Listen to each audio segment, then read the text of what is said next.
Hello everyone, welcome back to the On the Money YouTube channel. I'm Matt Stevenson, president of Allied Wealth. What I wanted to share with you guys and gals today is an example of a hypothetical client surrounding a lot of the questions we're getting in this volatile market environment right now about folks wanting to go into retirement and whether they can still achieve that goal despite the circumstances we're in. So here we have Mike and Sally, hypothetical client. They've saved $1 million in their 401k plan. They have built some assets outside of that 401k, as we'll see in a moment. And really, we want to answer the question, can Mike and Sally retire now and live the next 20 to 30 years, perhaps longer, without a paycheck and not run out of money in the process? So as we begin to walk through our plan here, really, the first thing with any plan that we want to address is longevity. And especially in this case, where Sally, Mike's spouse, is 5 years younger than Mike. So that, combined with the fact that our better halves do tend to outlive us by a few years, we may be looking at a time horizon of 40 years or more in Sally's retirement. And so planning for these dollars to be here for her late in life, whether it's an emergency, long-term care, and just to provide that comfortable living expense for many years to come is essential in building this plan. And so as we see here, we've built this plan out to specifically Sally's age 90 to test that longevity. And here, we'll see several different goals that we want to make sure we can achieve throughout the plan. The first of which is what we call lifestyle expenses. So that's spending money that we need each month, each year, adjusting for our friend inflation, which is ever prominent right now, to make sure these dollars do in fact last. And so Mike and Sally want to spend about $70,000 net of tax each and every year for the first 10 to 15 years of retirement, really what we call the go-go years, where we do anticipate that in those first several years in retirement, we may spend a bit more than later on, what we call the slow-go years. And there, on our last goal, we'll see that once Sally reaches age 70 in about 15 years, those annual expenses do decline a bit from $70,000 to $60,000. Now, another major item that we wanted to address here is health care. As Mike is looking to retire here at 60, Sally at age 55, we have quite the bridge to gap until they reach Medicare age at 65. And so we've added in 2 additional goals to make sure that we can cover and address those higher healthcare costs in the first several years of retirement. So here we see for 5 years until Mike reaches age 65, those healthcare costs are $15,000 a year, and that's on top of the $70,000 that they're spending just for those lifestyle expenses. Once Mike does reach age 65, we do see those taper off a bit, to where until Sally reaches age 65, factoring in still an extra $10,000 a year on top of their living expenses. So several goals here to further stress test the plan. As we move along here, what we've done with Mike and Sally is built out a tactical approach to investing. And if you followed our videos up to this point, you know that what we do is quite a bit different than simply investing alongside the stock or the bond market, really seeking to minimize risk, minimize potential for loss or what we call drawdown in the market, and just get that consistency with how your nest egg grows so that you can spend in confidence in retirement for many years to come. That is exactly the type of plan that we've built here for Mike and Sally. So here we see the annualized per year return over the time horizon of this plan, just shy of 7.5%, and our risk profile just shy of 7%, which is about half of the market risk profile over that same last 20 years, for example. Now, we're a bit higher on the risk return scale, or just a bit more aggressive in the first several years, those go-go years in retirement, to make sure that we can successfully hit that extra income goal. As we move along in retirement, though, we see that we can become more conservative. As Mike and Sally get a bit older, perhaps they're traveling less, maybe spending a bit less time on these trips, things of that nature. And so in spending less, we can afford to become more conservative with the plan. And here we see the risk return profile drop a bit on both sides. Now, as we mentioned earlier, Mike and Sally are looking to retire now, and they've done well to build their nest egg. Mike's built $1 million in his 401k.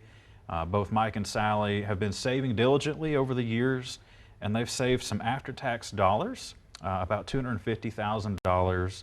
That, combined with the 401k, will seek to create an income stream from their nest egg.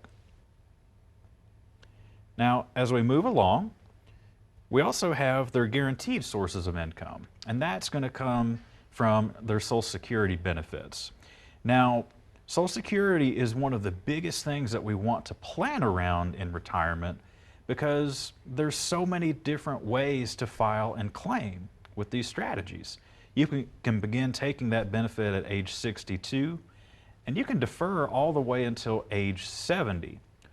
In testing different scenarios for Mike and Sally, what we found is it led to the highest probability of success for Mike to claim his Social Security benefit at what we call full retirement age, or age 67 for Mike.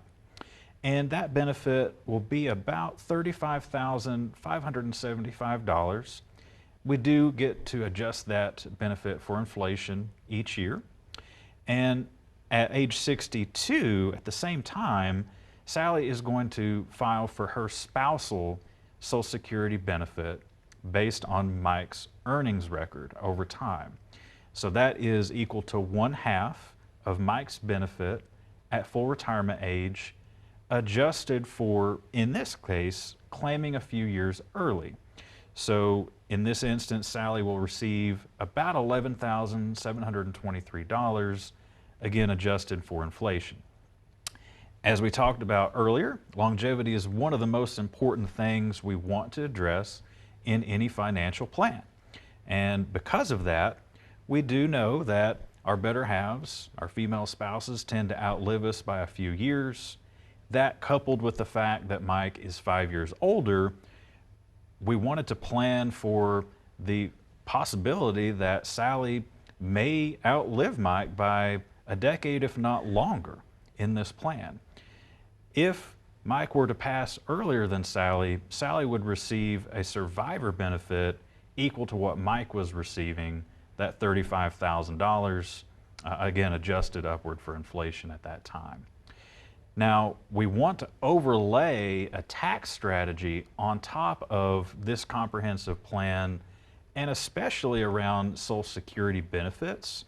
That's one of the main causes for which we may want to delay taking that benefit.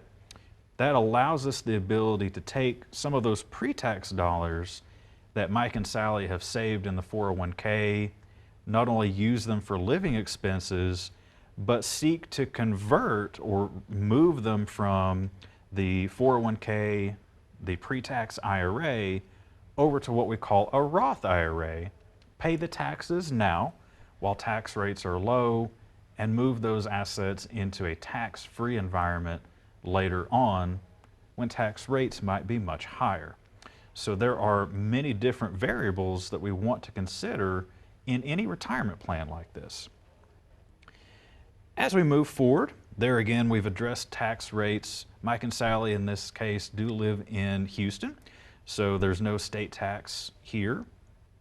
But every dollar, of course, that comes out of the 401k plan is taxed, and that's why it's so vital to overlay a tax strategy on top of this comprehensive plan.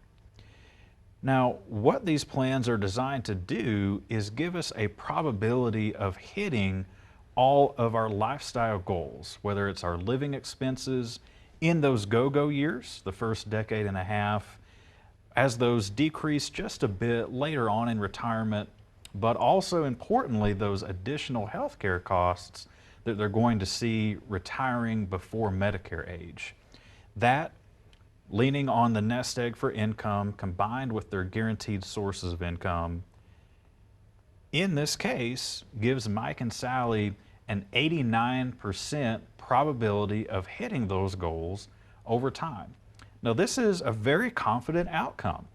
When we build these plans, we're seeking somewhere between an 85 to a 90% chance of hitting our goals all the way to the end of the plan, in this case where Sally is age 90.